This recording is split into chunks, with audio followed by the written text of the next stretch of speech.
My name is Ethan, and I will be doing my presentation over the claws of the therizinosaurus. A quick overview of what I'm going to be going over is some general information about the dinosaur, a short history of its discovery, the habitat it lived in, the morphology it had, the claws, which were the focus of my research, and I will show the sources I used to research all this information.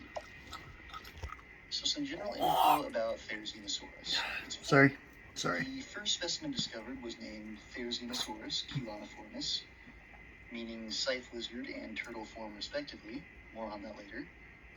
It is a very strangely shaped theropod, which we will also come back to. The time it lived in was around the late Jurassic to mid-Cretaceous period.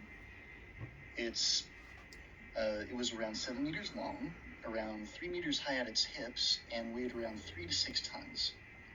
We do not know what it ate, more on that later. So a short history of the discovery of therizinosaurus.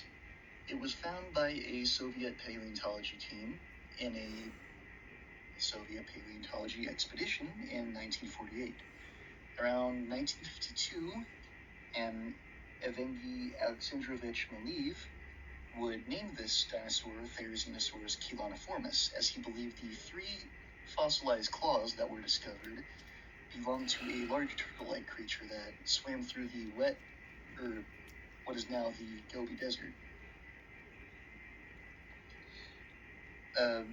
Anatoly Konstantinovich Rostistvensky would later refute this, and additional fossil records, limbs, ribs.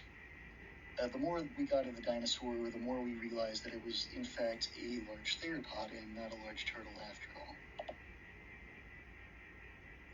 I'm gonna now talk a little bit about the habitat this dinosaur likely lived in. So around the mid to late Jurassic, the Gobi Desert and most of northern Asia was very dry and desert-like.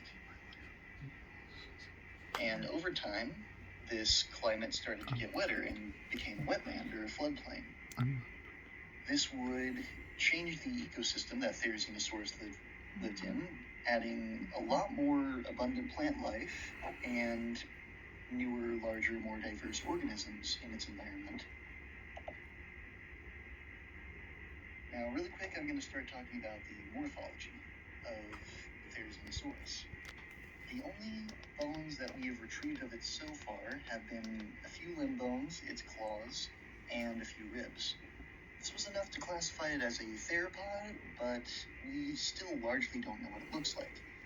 So for the sake of convenience, we usually base most of its body off of its close relative, the Bapiosaurus. Our current interpretation of this dinosaur is as follows.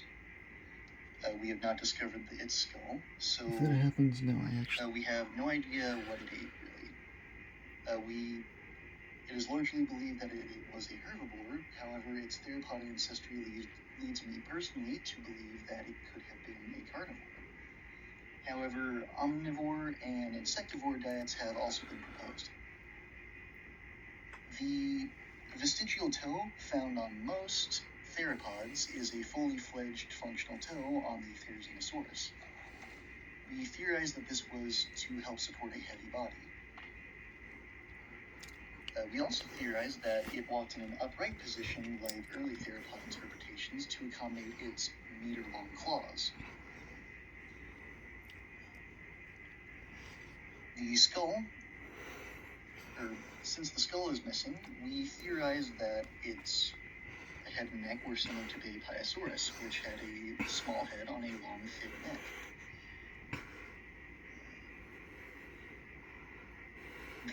One of the few absolute definite features that we can confirm are its 2.45 meter long arms and the claws that we will discuss in the next slide. It was likely slow moving on account of its unusual foot, and it was likely feathered like its close cousin Bapiosaurus. Now we get to talk about the claws. Therizinosaurus claws were roughly a meter long and thought to be used for just about anything an animal can use a claw for. digging through termite mounds, mating competitions, foraging plants.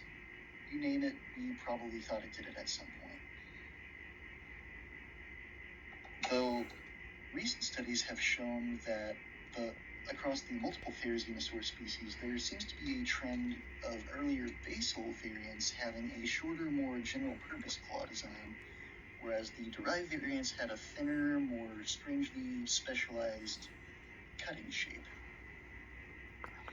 This has helped me construct a theory that as the environment that therizinosaurus lived in started to change, the use of its claws became useful for various different things. And as the species diversified and evolved, the usage of its claws changed depending on each species. So I think just about every proposed use for these claws has at least a chance of being correct at some point in Earth's natural history. Well, that was my presentation. I hope you enjoyed, and there's my sources. Thank you.